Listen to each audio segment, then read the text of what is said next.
Hey, what's going on, guys? It's Jamie here. I want to say a very warm welcome to you, and thanks very much for joining me in today's presentation. I've got a few things I want to go through with you guys today, and basically what I'm going to be doing is going through the process that I use in order to build out my business without ads, without any complex setup, anything like that. If you end up joining me, feel free to drop a live. I appreciate all the commentary, of course, good, bad, or otherwise. Smash that heart button, just helps it get further out to the algorithm. And of course, if you do end up watching the replay, same again, drop a hashtag replay. I really appreciate the engagement. Of course, by the way, if you're tuning in via YouTube, welcome to the channel. First and foremost, if this is the first time here with me, my name is Jamie. I cover internet marketing, affiliate marketing, how to get started online, and pretty much all things digital. If any of that's of interest to yourself, feel free to man, can't even speak today. Wow. Feel free to hit the subscribe button and smash that bell icon to stay up to date with everything I am putting out. So, all right, it's all that out of the way. So this is basically an A to Z of my entire business process. So I'm going to go through pretty much everything I do, everything that I am teaching a lot of my students to do, and hopefully you guys are going to get a ton of value out of it. Like I say, really appreciate the engagement, so drop any questions along the way. Just bear in mind, I'm not going to be able to see my screen until I come back at the end there, so if there's a delay, then that's the reason why. Appreciate you guys tuning in. Can't actually see who's with me today. I'm using this nifty little software. It doesn't always show up the good stuff, so anyway, let's jump into it. Rightio. So, welcome to the stupid simple formula I use to create a six-figure business without the techie BS, paid ads, or Ponzi scheme bollocks. I don't know why I put that last one in. I think I've just seen a few things online lately. I thought, not everything online is a scam. There is actually some legitimacy behind a lot of the stuff online.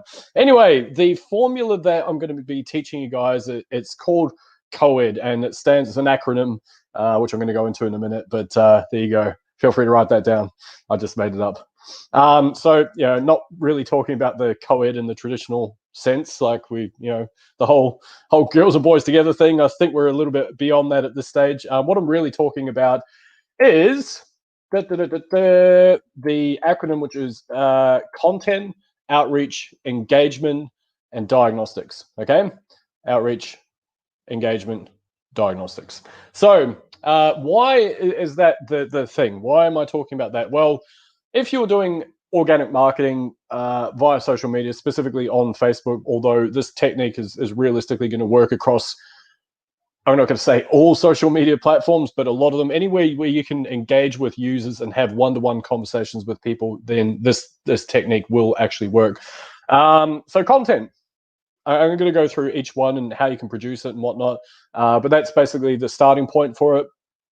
Outreach is literally going out and finding where your people are.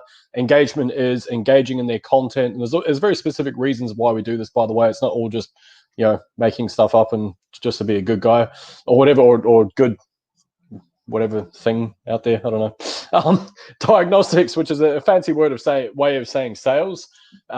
Basically, the thing that I think a lot of people get hung up on is when they think of sales, they have all sorts of connotations tied up with it, all sorts of mindset things about, it feels like a dirty word. I'm bad at sales. I don't want to do it. It feels like it's, selling, like, ripping off people or whatever. Whereas diagnostics, realistically, you got to understand when you're going through this process that you're the prize, right? You're the prize, and the product that you have is the prize. And you need to diagnose whether the person that you're speaking with is going to be a good fit for whatever it is that you are promoting.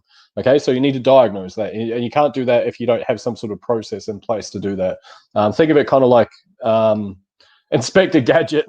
He's doing his snooping around, trying to find, I guess, the villain, whatnot, and looking for clues and things like that. Same thing, but in a internet marketing, affiliate marketing type way, right? So the little caveat at this point, my God, what's wrong with my keyboard? This is crazy. Sorry, folks. So the assumption is basically that you have a product that you believe in, that you think can help people out, and more importantly, it pays you commensurate to the value exchange. So ideally, where you're going to receive $500 or more per sale. Now, little side note on all this as well. This same process will work for low ticket products as well. It's just that, as some of you guys might know, just the value exchange, the lifetime value of a customer. If you're selling something, you're making $1,000 sale. By contrast, you're selling something where you get like a $50 per month recurring.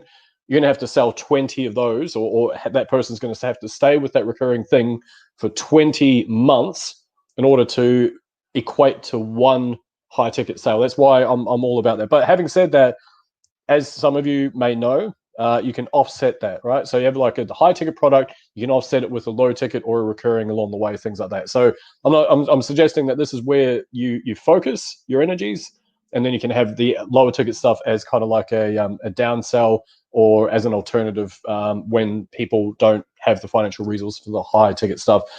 If at this point you're interested in learning more about affiliate marketing, and perhaps you'd like to see a free case study that kind of goes through a lot of this stuff in a little bit more detail, head over to jgcall.com, and there's an option there to book a call with myself if you're interested in basically ramping up your affiliate marketing. I do have something that's going to help you out in the form of mentoring, and it's going to give us an opportunity to see whether or not we're a good fit for each other. So anyway, moving right along. So number one, content. It all starts here, right? So content is basically the starting point for your entire business in this format, okay? So when it comes to organic marketing specifically, and so what it does is establishes credibility, establishes authority, and it helps you expose your audience to your style, your communication style, your uniqueness, your quirky ways, if you're like me, and your communication style, right? And so the way that you want to put that out is basically to go through and put out elements of your lifestyle. Now, you don't need to put things out in a way that's like, the intimate details of your world, so to speak. And conversely, you also don't necessarily need to be an Instagram model to go out and do this either. It can be literally just having a cup of coffee in the morning. It can be taking a walk in the park. It can be anything, basically, anything lifestyle. It's not necessarily about being Insta famous type thing. Right, next part of it is you produce content that helps your audience out. So you got to remember that it's not about you. Of course, we're an affiliate marketer. We're all affiliates, so therefore we want to get the money. We want to sell stuff. That's affiliate marketing. But at the end of the day, it's not about what you want. It's about what your audience needs and what you can provide them based on the stuff that you're learning along the way to help them out.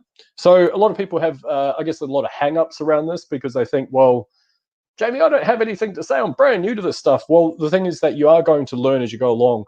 And so sometimes the things that help people out aren't even related to affiliate marketing. It can be a mindset shift.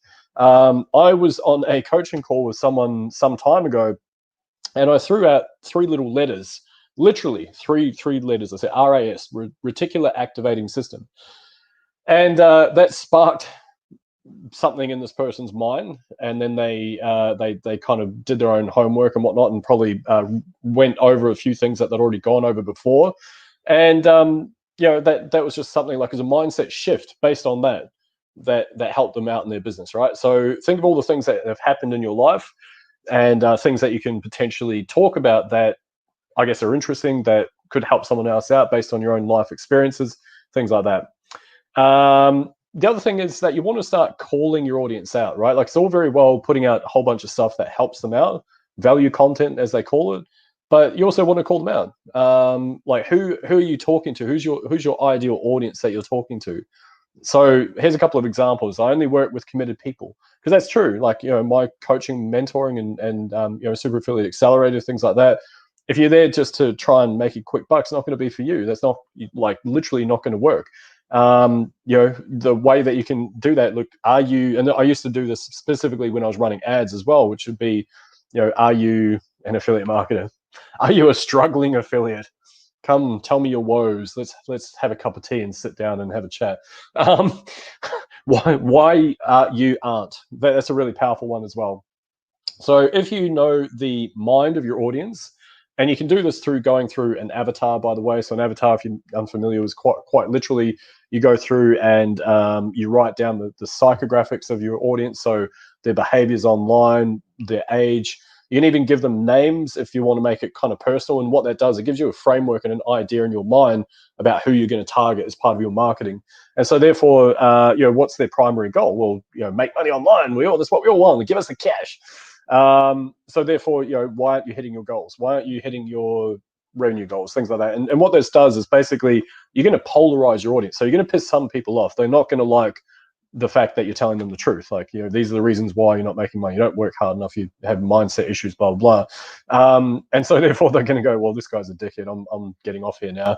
And then other people are going to go, oh, okay, yeah, he strikes a nerve, but I think he's actually right. So you start adding that into your content. And what that does is that it brands you and it earns you respect, because you're not there to kind of fluff around and whatnot, right? So, but this is like literally, this is a whole, you could do entire days worth of seminars based on learning all that sort of stuff. But I'm just kind of giving you a bit of an example there. Content continued. So you're going to make offers, and I don't. And that first example there is clearly not really what you want to do. Oi, boy, my shit. Don't do that. Although sometimes the direct approach can work. Hey, I've got this thing, it's for sale, buy it if you want. Don't do that. Like, you want to stack up your offers and whatnot. But other ways you can do that is, drop a comment if you would like my free guide on how to grow better fruit trees. Where did that come from? I don't know. It's Friday afternoon. That's my excuse. There's all this stuff. Like, you can do all sorts of call outs. Like, if you're interested in learning more, hit me up. Drop a comment below if you would like XYZ. If you need some help, DM me, etc., right? Also, the content needs to prove that you can help people out. And so what they're looking for, what humans are essentially looking for in this process, is that, sure, you're helping them out with your value content and the stuff that you're learning and you're producing, you're regurgitating that in your own language, things like that. But also you need to kind of have some sort of like proof of concept, like, oh, well, it's all very well you saying this stuff, but what do you like, can you back it up? And so this is where a lot of newbies get stuck as well. Like, well, I don't have any proof, Jamie. Good, thanks for reminding me. And I get that, right? Like, it's pain in the butt. I've been there. I didn't always have results, of course. It's been a 9-year journey to date. So, but results can be anything, right? Like, and this is where people, I think they get hung up on it, because I mean, it is a small percentage of it. If you don't have results, but you are able to build a very powerful relationship with people, and you've got a good brand, and you help them out with stuff, then that's part of it. That's fine. But results can be things like, of course, sales, and it depends on the actual industry as well. If you're in the weight loss and you're making sales, that's completely irrelevant. So a result in weight loss would be losing weight. Wow, what a genius, amazing idea. It could be, I guess, a diet thing that you've tried that happens to have had some sort of effect on your metabolism, things like that. Testimonials from your customers, from your students, from whoever, achievements that you've had, both online and offline, experiments that you've tried that happen to have worked out well. That's still technically a result. Like, hey, I did this thing, and now my engagement's grown by 700% over the last week and a half. Want to learn how, like, things like that, right? And the other thing is, I didn't note this down, but you can leverage other people's results as well. So please don't think I'm giving you permission to plagiarize or like take them as your own, anything like that. What I mean is that you can quite accurately and quite safely take the results that other people are getting in like the communities and the mentoring stuff like that you're part of, and then you can put that out there and say, I'm so happy to be part of this. Look at the results people are getting. It's I've had all these mindset shifts, blah blah blah. But in my opinion, I think results is kind of a small thing. But you can also, the other way that you can prove that you can help them is by literally just living your life. If you get to the point where you're able to leave your job and you're living the laptop lifestyle, then you can do it by proxy, by purely just living your life the way you want to live it. And that in itself, that's your result, right? So don't overthink this step in particular. Content continued. This is something that I don't think a lot of people really take into consideration, but you got to ask yourself, would you do business with you? Like, you're just sitting there minding your own business one day, watching cat videos on the old Facey, and you're having a good old giggle and a cup of tea and a scone, I don't know why that's right. Why you? I mean, maybe you want to have other food. I don't know. I'm just saying is all. But anyway, and then all of a sudden someone comes along and says, "Hey, can you please share this?" Or, "Hey, I've got this thing. Buy this. Check out this link. It's really cool." And like for me, the immediate response is, "Ugh." And I'm sure most other marketers that have experienced that have been on the other side of it. So you got to like ask yourself the question, like, "How is that someone that I would want to do business with?" Because there's a massive chunk of desperation when people are doing that. It's not coming from like a place of authority. It's like it's a real neediness, and that's not cool. That people can sniff that off a mile away, and you're going to do a lot of detriment to your business if you find yourself doing that as well. Now, it's not to say that you can't cut to the chase really, really quickly in a diagnostic process, which I'm going to go over in a moment, but you do just want to be cautious of that. The other thing is, have a look at your profile. Like, how does that look? Are you someone that has like a whole lot of like really like angry looking faces, and like there's lots of like fight videos or something on your profile, or like really obscene stuff? Like, is that someone, like, do you think that would like make you look semi-professional? Not even professional. Like, I'm far from professional, clearly, but like there's still an element of authority there because I kind of know what I'm talking about sometimes. But point being is that I don't think a lot of people kind of review this fact, right? So you got to spend some time going through, okay, does that photo of me being stupidly intoxicated need to be there right now? Probably not. I had to delete a few, unfortunately. But yeah, just got to be mindful of what you're projecting out there. All right. So what else we got? Outreach. So this one, what we're wanting to do is we want to go and find where our people are. So you already have, by the way, and this is probably sorry, folks. Sorry, probably the only other thing that I didn't go into much depth in is, like I say, the customer avatar, which when you've got a product that you know and that you believe in, that you think can help other people out, things like that, and you've gone through it and you understand the nuances of it and the good, bad, and otherwise, and you've kind of picked it apart a little bit, what you can start to do is start building out who your customer is, who your perfect ideal customer is. Russell Brunson talks about the Dream 100, basically saying that you only need 100 people to build a business type thing, 100 true fans, and it's actually true, because if you think about in that context, you find that the dream, and you know them intimately, then you can go through this stuff and you work out who are they, like what are they like. The psychographics, which is things like the behavior. So where do they shop? You can get into their behaviors online. How much time are they spending on Facebook? How much time are they spending on Amazon buying stuff each week? If making a very bold assumption, then that's what they do. And the other thing is, what state of awareness are they in when it comes to your offer? So state of awareness, if you are just going to delve into that real quick, is basically, if you imagine that not everyone is at the bottom of the funnel, right? That's your funnel. They not everyone's going to be in the bottom. They're not ready to buy. They're not like solution aware, not like sitting there going, gosh, I wish someone would just approach me with an offer of how cool this other thing is, and it's going to change my life. Very rarely will you find those people, and so that's why there's these processes in place, because they start seeing your content and they start thinking, what the hell is this all going about? And what's this guy doing online? This is kind of crazy. Like, I've kind of wondered what he's doing, and then he seems to be living this life, so it's kind of cool. So those people aren't aware. They're probably not even considering buyers, because they have no idea what affiliate marketing is at that stage, or whatever your niche is. And so then you got to go through that process and funneling them down to eventually they get to that point where it's like, yep, I know that I've got a need for this. These are what I want to achieve. I've like eliminated other business models because this is the one that I'm after.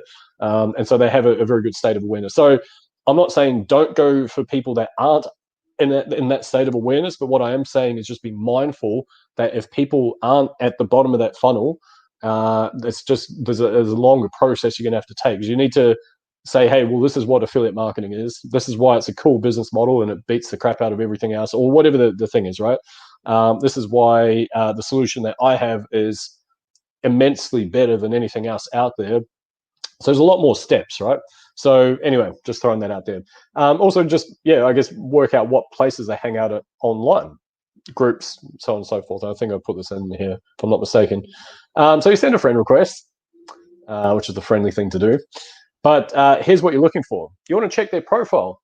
So what's the probability of them being human? Because there's a lot of bots out there, or a lot of like fake profiles for very specific doing random shit online, right? So, you know, just have a think about who they are, what they're representing, like, you know, all that sort of stuff. What else we got? Are they a complete weirdo or just a semi-weirdo? If they're a complete weirdo, then I probably wouldn't, you know, look at the profile. If they're just like a bit quirky, then you know, that's fine, type thing, right? Who are they? Who are your people? Like, where are they? Like, and I mean this geographically as well. Like, going back to the avatar and who you're wanting to find. Like, whereabouts are they based? Think about things like that. Does it seem like they might have capacity to work with you? So again, just speaking geographically here, you've got to work out like, okay, I could spend coaching calls. I could do coaching calls all day, and I could do it with people that aren't going to be able to afford my mentoring. So the way that I like to view that, I'm not trying to sound like I've got any isms against any people in the world or anything like that. It's just business. If you think about, like, you know, you wouldn't go to the real estate agent and say, hey, I want to see that mansion down there. No, got no cash, sorry. So yeah, can't buy. I just want to go see it. You wouldn't test drive a Ferrari if you didn't have the deposit or the financial resources for a Ferrari. Same thing applies with this. It's, you know, just business, right? So have a think about that. Keep that in mind. So what you want to do is just send a message to say hi, but probably just say a little bit more than hi. I personally think it's a bit lazy if people are just sending me hi messages. Doesn't really do anything for me. So you want to build a relationship. What I prefer to do and what I suggest people do is use situational openers. Like, oh, I noticed that you are from Antarctica. It seems kind of chilly there. I'm afraid of polar bears because I hear that they can smell for more than 5 miles. They'll smell your blood and come and get you. Is that true? Situational. A very strange situation in that respect. But anyway, situational, right? So using humor helps. Speaking of polar bears, that's where I got that from. How much does a polar bear weigh? Hopefully enough to break the ice. Seriously. Anyway, you get the point. Humor works. It works really well because it makes people feel at ease, and their guard comes down and whatnot, right? So engagement. Spend some time engaging with their content. I just skipped over a whole bunch of stuff. Oh, I haven't. That's it. Just outreach. There you go. Okay. My bad. I thought I had a lot more in there. Anyway, engagement. So spend some time engaging in their content. Okay. So what that means is that you go down the news feed and you basically just do this thing, which is hearting and liking, and you write a relevant comment to the post that they produce. Like I say, caveat here is, like, if they haven't put up a post since like 2014, then, you know, maybe consider that that's not your ideal target, right? Like, it's a little bit weird if you start snooping through their photos of when they're younger, going, oh, 10 years ago, wow, it looked great. That was a great photo. Love this. That's just weird. Okay, don't be that guy. Do the same for stories as well. So stories is like it's a big thing at the moment. There's a lot of you can get a lot of engagement on stories. So have a look at some of the stories, spend some time, write some comments, you know, all that sort of stuff as well. And here's the reason why. So the analogy that I'm going to use, which is kind of a funny one, but what happens if you are in a room and there's a pink elephant and you tell someone not to think about that elephant in the room? They're going to think about the elephant is right there. It's a big pink thing and it's like in the corner, and, you know, even when you're looking away, you can still see it out your peripherals and stuff. So the same thing happens online when you are you're doing this engagement. You're not just doing it for the sake of, like, to be a nice person. What you're effectively doing is, like, you're just putting little dots all over the map, right? Lots and lots of dots everywhere. And so what that effectively does is you're serving impressions. So now your audience is going, man, this guy he's bloody relentless. He's everywhere. I can't, like, I don't even, like, you know, I see him commenting on this person and over that person. I see him that, then I'm connected to that guy and I see him commenting over there. And then, you know, now I see his content pokes up all the time because that's effectively how the algorithm works, right? And so bang, bang, bang, bang, you're like, you know, got the stuff everywhere. So the other thing is there's something called the law of reciprocity, which interestingly comes from this book here. Which is an amazing book. I know it's probably very, very small for you guys to see. It's called Influence: The Psychology of Persuasion by Robert Cialdini. And it's an amazing book, absolutely amazing. Highly, highly recommend it. So it talks about crowd psychology and human behaviors, absolutely amazing. So one of the things that he talks about that in there is the law of reciprocity, and the reference point that is made is back in the 1970s was the Jehovah's Witness. And what they were doing is they were giving people, I think it was Jehovah's Witness, might have been Hare Krishnas, I apologize, I might have my facts wrong. I could just quickly read through the book and find out if you guys have got a couple of hours. No, anyway, I won't do that. It was one of those two groups anyway, one of them. And so basically what they were doing is they had a gift, I think it was a flower if I'm not mistaken, and so they were wanting donations for their charity and whatnot. So what they would do is they would give a flower to people, and then the people without thinking would just grab this flower because it's a nice thing to receive, and then they'd ask for a donation, and because they'd psychologically, they knew that the law of reciprocity was in place, and so these people would go without even thinking, like, sure, bang, here you go, some cash. And so their rate of eliciting donations was something ridiculous, like 70+% or whatever it was. So out of 10 people that they gave the thing to, then they would receive that. What they would also do is recycle the flowers, because a lot of the time people would come through and then go, oh, well, actually, I'm going to an airport or something. Oh, okay, I'll dump the flowers off because I can't take them with me anyway. And then they come around and collect all the flowers, and reuse them, and give them again. So kind of nifty. So law of reciprocity, it basically states that if you give something to someone of any perceived value, there is a subconscious bias for them to want to return the favor. So if you're engaging, some people are going to want to engage back, right? So that's why you do it. And sorry, the deeper meaning of why you would do that, like I say, it goes back to the pink elephant, goes back to pushing it further out to the algorithm. So every time you post a bit of content, it's now going to go plah, which is that's how it is, plah, out to the algorithm. Right, diagnostics. So you want to establish whether you can actually help someone out. So this is a fancy way of saying sales, but realistically, like I said at the start of this thing, a lot of people, because they have belief systems based around a negative connotation wrapped up with sales, then it's just easier. If you think about being Sherlock Holmes or something, and you've got to work out the clues and try and diagnose whether or not you can solve the mystery. Or maybe more relevant as a doctor, they've got to diagnose to see the patient, right? So same thing with us. We're going to work out whether or not we can actually help someone with something, okay? So how does that whole thing happen? A sales process, you've got to have respect. I've got to kind of respect your opinion and respect who you are. You've also got to be able to build trust with them. If they don't trust you, then they're never going to buy. And last but not least, you've got to have rapport. I got this from some Alex Becker training I'm going through. It's pretty much the same thing as know, like, and trust, basically. They need to feel like they know you. They need to like you, and they need to trust you, basically. Because if they don't trust you, there's no one buying anything. If someone's dodgy, then there's no way a transaction is ever going to occur, right? So the very first part of it is you've got to build rapport. So I'm going to go through some stuff here. So number one could be situational. Oh, I see you are from Melbourne. How shit it is it right now being in lockdown for the umpteenth fucking week.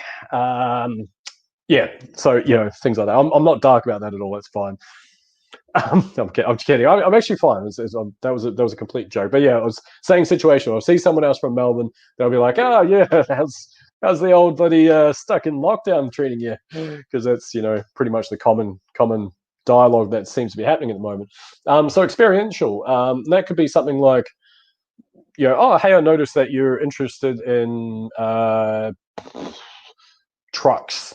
I don't know where that because I'm looking at a motorway. That's why, and I saw a truck go past. I noticed that you're into cattle trucks specifically. That's where I don't know why you would be, but apparently the people are. How long have you been interested in cattle trucks for? That's so weird. But you get the point. Like it's regarding like experiential things that they do and whatnot, because people love talking about themselves as well. So again, that would tie in with situational. Like, oh, cool. Notice that you went on holiday to Barcelona. Seems amazing. Like, whatever. Again, caveat: don't be snooping through their stuff like for like a decade ago, and then go, oh, it looks like in 2010 you had a trip somewhere, looked pretty good. Yeah, they look really good. Don't be that. So sometimes, in order to build trust and to build rapport, you can basically do a damaging admission. So this is something that Frank Kern does work really well in his copywriting. So he'll have a big bold headline like, how to make $1 trillion in your pajamas without having to do any work, in 5 minutes a day, where you don't have to do anything. Big bold headline, and then under that, but I don't know if this is going to work for everyone, something like that, right? So, but he does it, and if you ever look at all his copy, he's got that there. But a damaging mission, you don't want to necessarily bring this up out of context, like, hey, oh yeah, you heard you're into cattle trucks, yeah, well, this one time I got locked up in jail because like you don't need to go down that far. It's not like revealing the inner demons that you're trying to withhold, right? It's nothing like that. It's more about in relation to, say, a topic that you're talking about, like affiliate marketing, for example. You could say something, I suck at landing pages, something like that. Like it's something that is kind of like, it's a trust factor, it's a rapport builder, it's something that you can potentially joke about. I know how you feel. I used to be crap at setting up blogs as well. Things like that, right? So humor, and if you're not funny, then tough luck. But humor, jokes aside, humor is an amazing rapport builder. People feel at ease. It makes, like, you can't be like stressed and giggling at the same time, and you can't be like anxious and get like happy and angry at the same time. Like it doesn't work, right? So if you can somehow throw some humor in there, and I'm not saying like have like a little book of one line. Actually, maybe it's not a bad idea. A little book of one-liners. I'm going to write that down.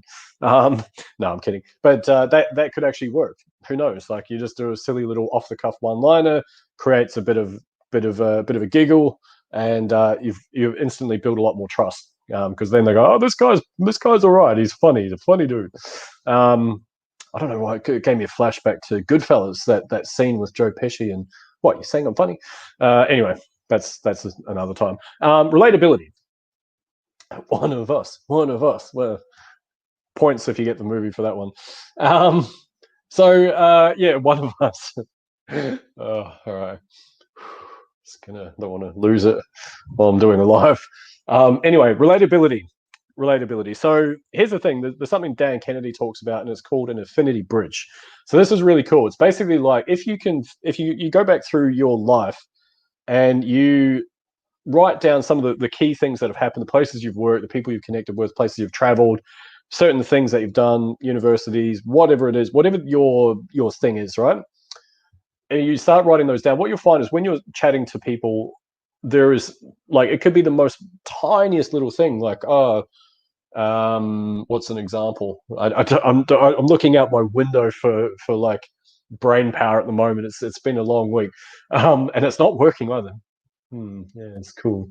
Some nice clouds. Okay, good one.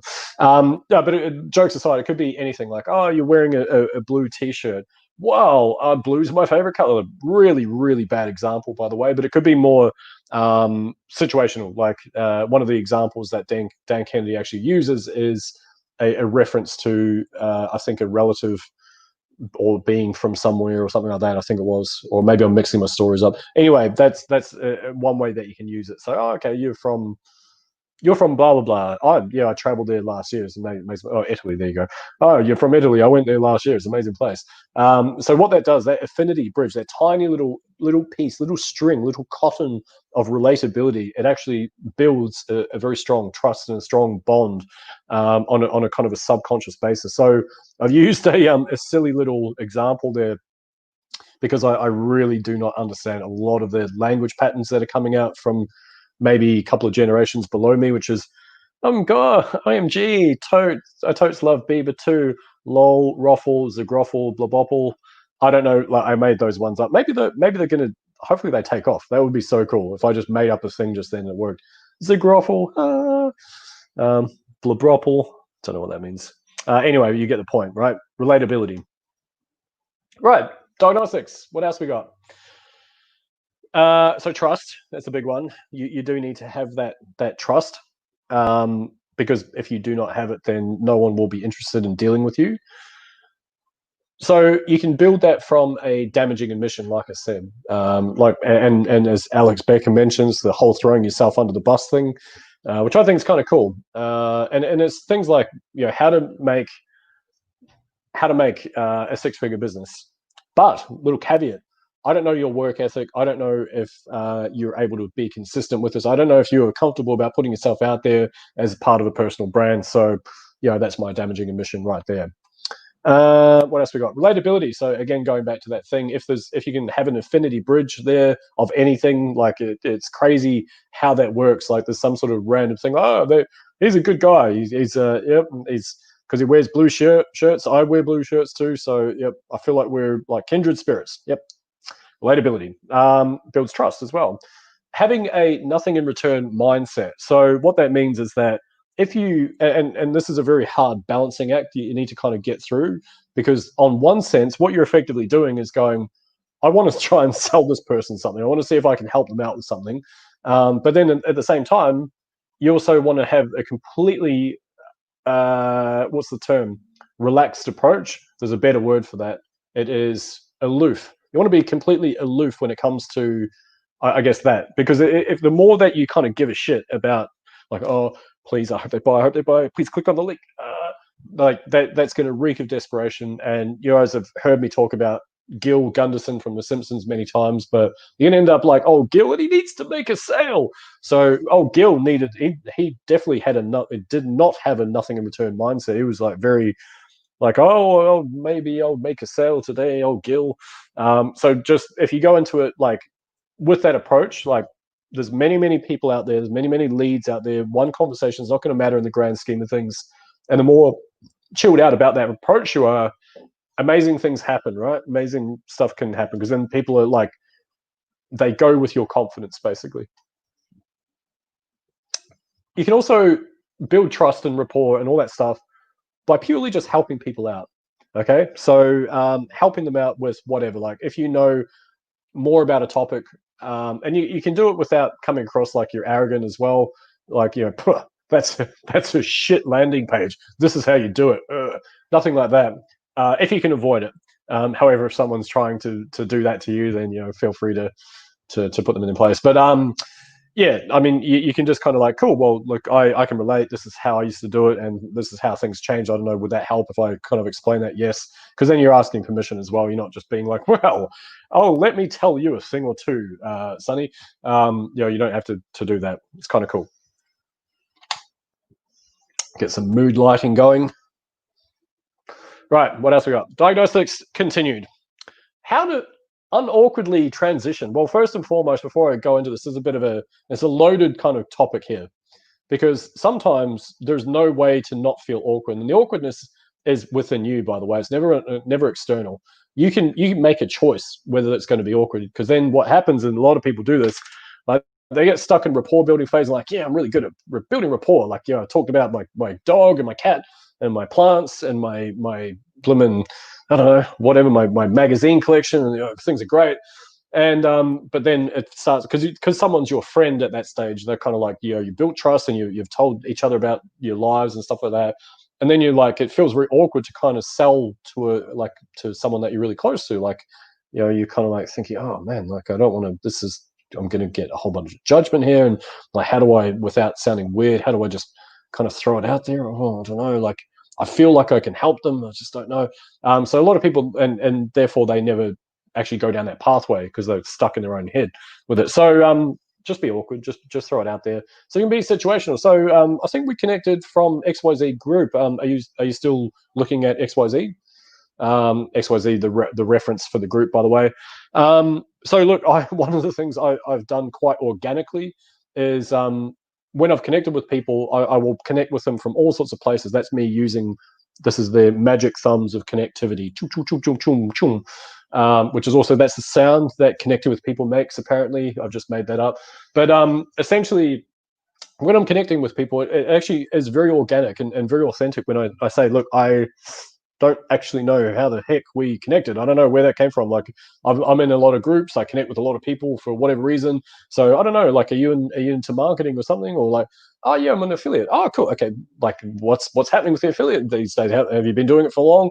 Yeah, just started. Cool. Well, like, it's interesting. It's great. Like, how's it going so far?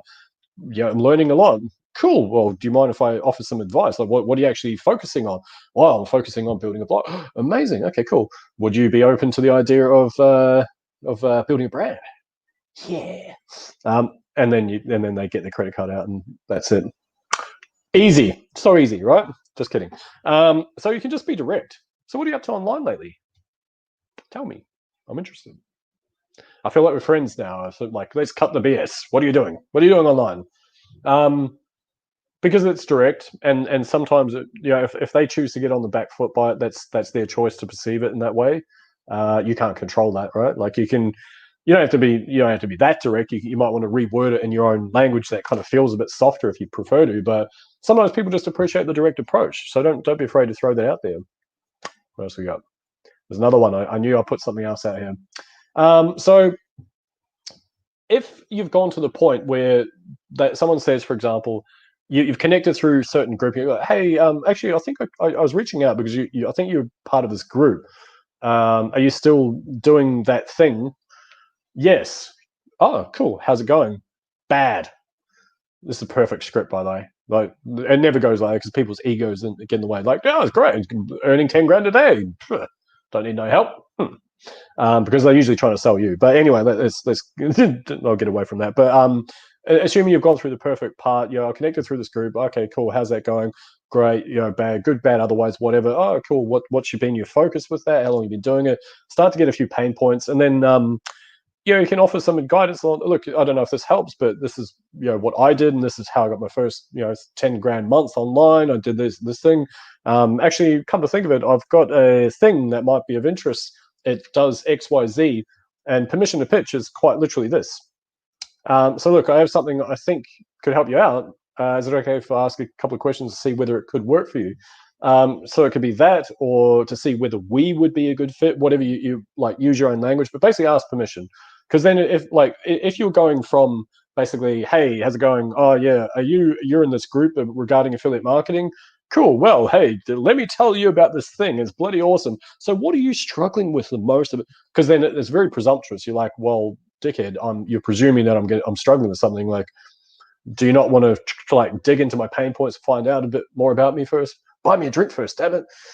So permission to pitch is massive. It changes the frame. It also means that the person's actively listening as well. Diagnostics.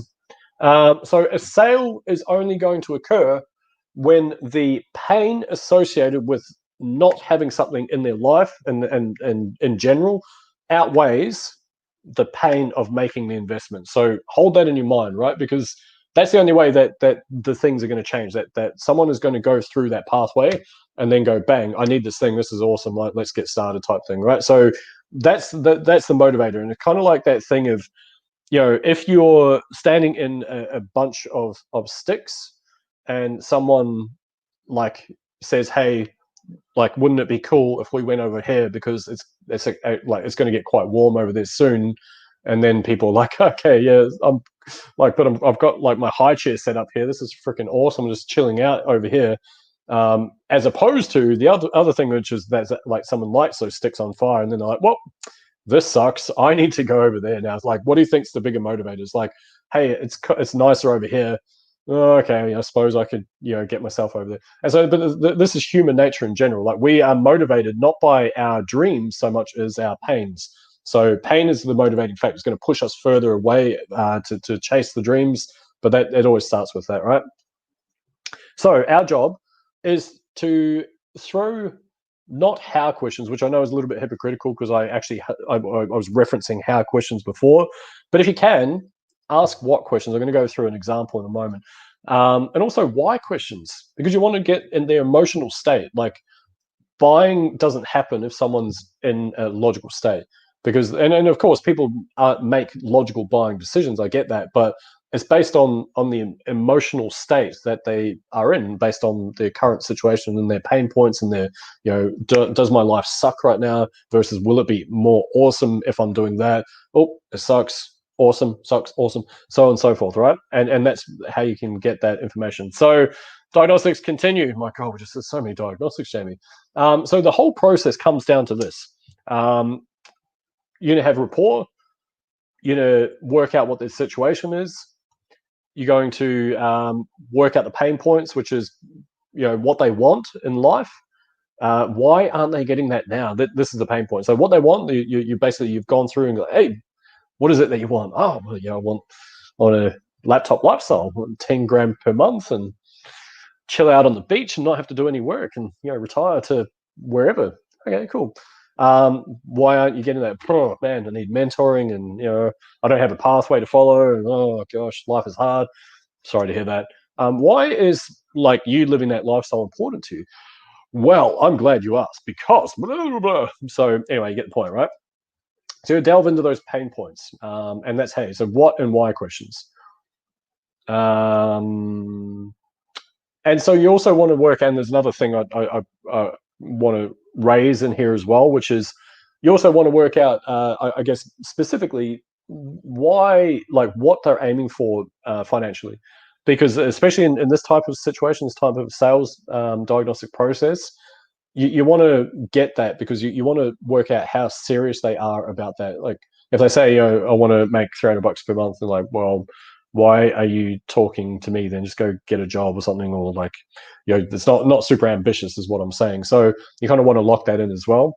But then you want to future pace, like, cool, okay, so like tell me what's the dream for you, like where you see yourself in like 5 years time, things like that. Oh well, I'm like I say, laptop lifestyle and living high and drive around in a Lamborghini, all that sort of stuff.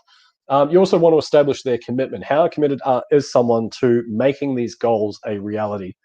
If they're not committed, then don't work with them. That's the diagnostic process. Like if they I don't know, like if the right opportunity came along, maybe, then don't waste your time. Don't waste your time on that, because they're not going to appreciate it either. Yeah, so find out the commitment level. How committed are you to making your goals happen? Scale of 1 to 10, how committed are you? If you were given a choice of these, like how committed are you to succeeding, would you say? Things like that. Do a takeaway. This works really well. Why do you feel this is going to work for you? Because you've already gone through the process of like, okay, well, we've got the thing, and like, why do you think that the mentoring and the hand holding and the system that we've been talking about that you're here for, why do you feel that's going to work? And effectively what you're doing is it's like an interview, sorry. And so people are going to go, well, like I say, I just need mentoring, and this is offering it. Like, and so it changes the psychology from you're diagnosing, you're asking questions, bang, bang, bang, bang, they're giving the answers. Yeah, I'm committed. I'm this. I'm future pacing. Yeah, like I've got the dream there. And again, you want to reiterate, like, okay, but your life sucks now. Yeah, it does suck now, but my life could be awesome. Cool. And why do you think that? Why is this the thing? Why are we working through this? Well, I'm just tired of everything, man. I want to change. I want to change real bad. And so therefore, okay, cool. Well, their threshold of pain is high. They obviously want to change. And if you've got something that can genuinely help them out, then that's, you're on the right pathway. So again, you want to do another permission to pitch. You can't just go, why will this work for you? Oh, well, blah, blah, blah. All right, sweet. So, yeah, there's this thing and it's awesome. You say, look, I've got something that, based on everything you've mentioned, I think that I can help you out. So I'd like to work with you. Do you mind if I tell you a little bit about it? You can work out whether it's something that you're going to be interested in moving forward with. Yes. Okay, cool. So then you can close based on the pain points. And what I mean by that is that you formulate the pain points, and I've said, I hate where I'm at in life. I'm not earning enough. I don't spend time with my kids. I'm busy, and things are just terrible. And I feel like having more time freedom, more flexibility, fulfillment of going down this pathway, that's going to be the thing. Okay, cool. So then now you've got those things to talk to. So you're not going to go and start talking about, well, as part of this design course, what you're going to get is 300,000 modules. Each one is over 4 hours long, and that's good luck with that, because that's not talking to their needs, if that makes sense, right? So you got to cater it. And you can kind of do that on the fly. What else? Yeah, so it's going to get to the point. So you've basically presented your offer at a 30,000 foot view and gone through the benefits of the opposing to their pain points along the way. Like, oh, I hate my life. Well, can you see that having freedom based on this is going to help with that? Yeah, okay. So then this is just one way. They can ask for the cash without sounding like a complete weirdo. Cool. Sounds like you're interested. Tell you what, let's get you started. And be silent afterwards, by the way. That's really important. So, I mean, this isn't even a question. It's like, if they've told you that and it's like, nodding, you're like, everything's, yep, amazing, amazing. Oh my God, yep, yep, yep. Cool. Why don't we get you started? Let's get you started. Just do it. Just do it. Nike. You're likely to run into some objections at this point, but just throw it out there, see what happens, right? Or you can ask, here's another way, cool, so based on everything I've told you, what appeals to you most? And they're going to say, well, I love this thing and it's amazing. I think I'm going to get heaps of benefit out of it. And I love the fact that this is thing that was something that I've been looking for ages. And, I feel like I'm going to get that there. And then you can just respond with, well, look, it sounds like you're really interested. Awesome. And they say, yes, I'm very interested. Cool. Awesome. Well, why don't we get you started?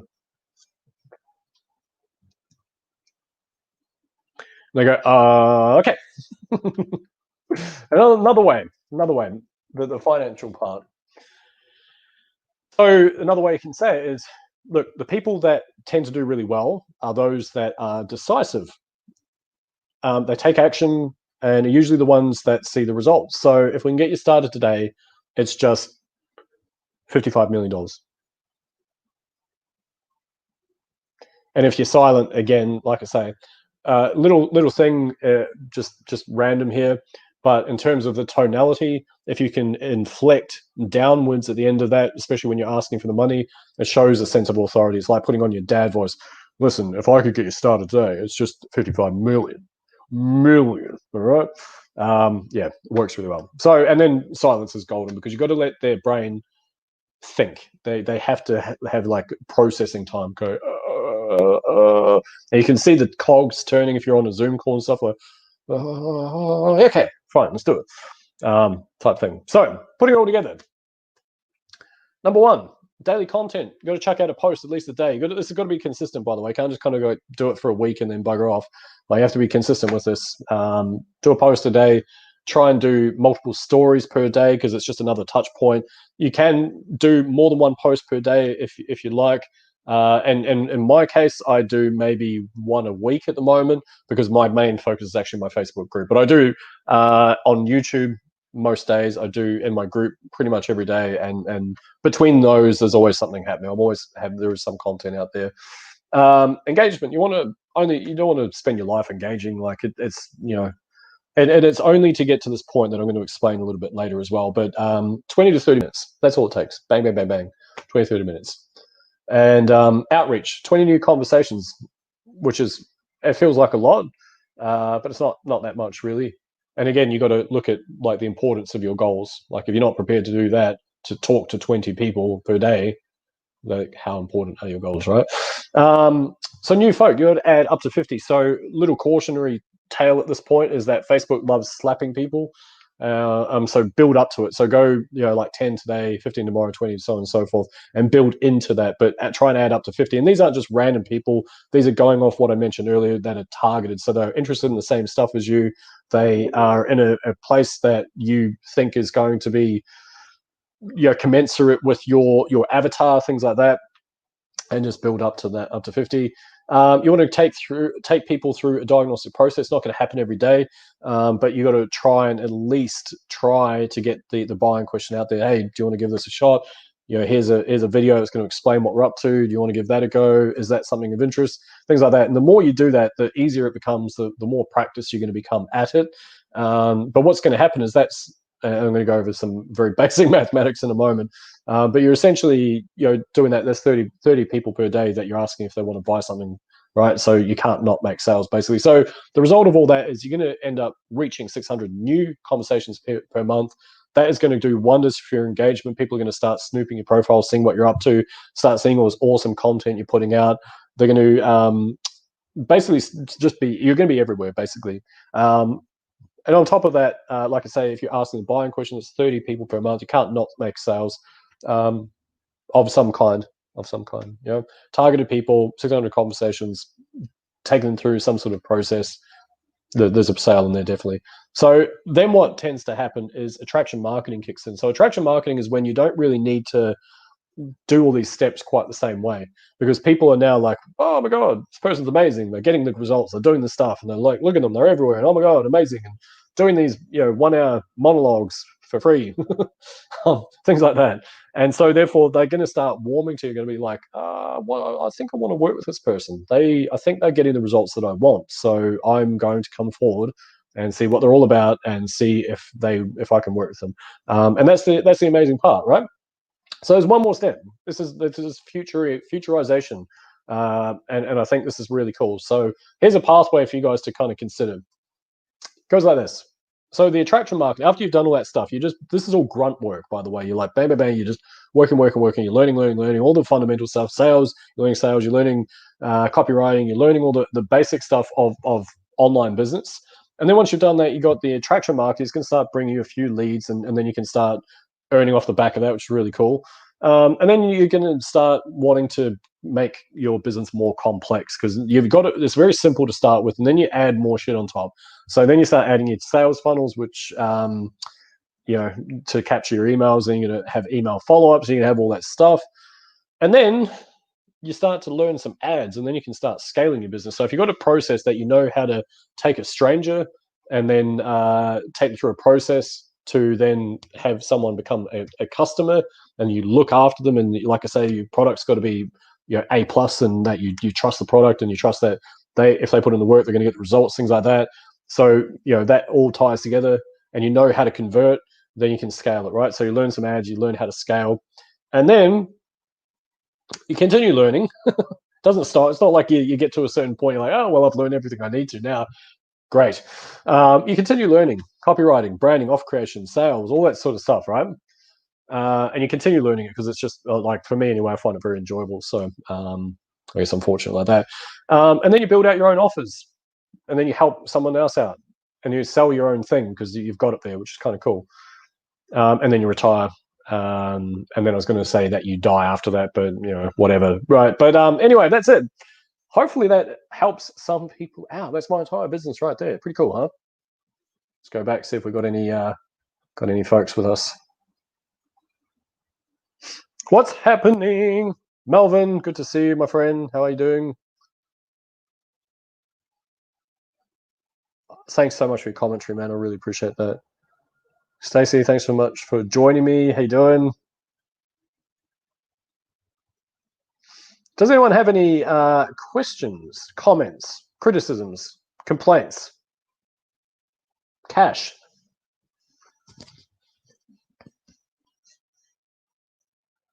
I love that. 55 million. I'm Ron Burgundy. Any questions, folks? I'm just going to stick around for another 2 minutes. Then it's going to bring me up to the hour. I'm going to open a nice bottle of Central Otago Pinot Noir. Oh, you're welcome. Hopefully it helps. Well, you just said that, so I'm assuming it does. Oh, gosh. It's a long week. It's a long week here. But I'm very glad.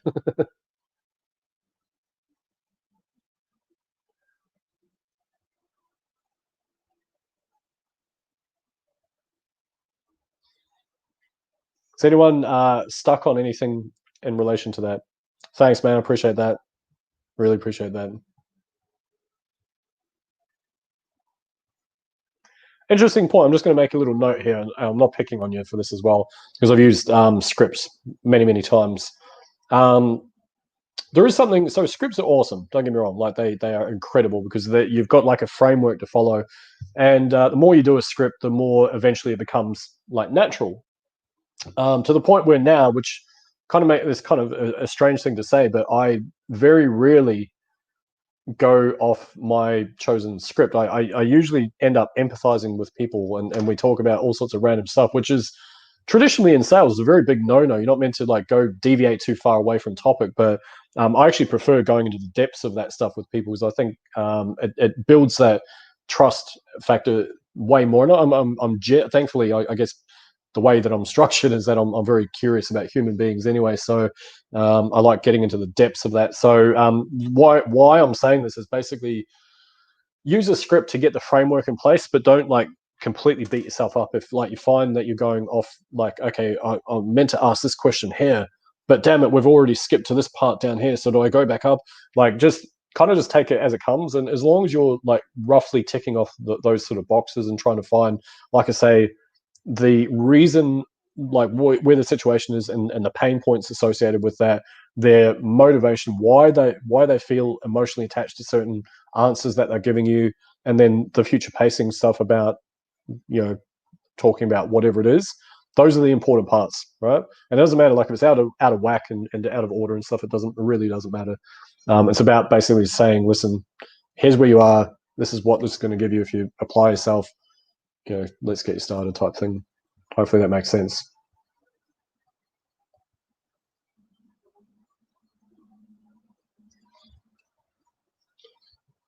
Any other questions, folks?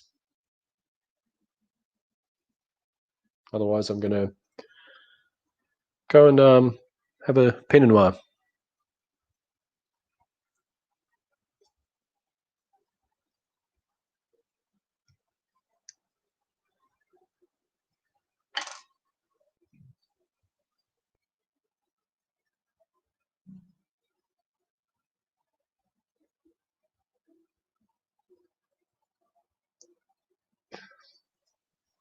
I certainly will.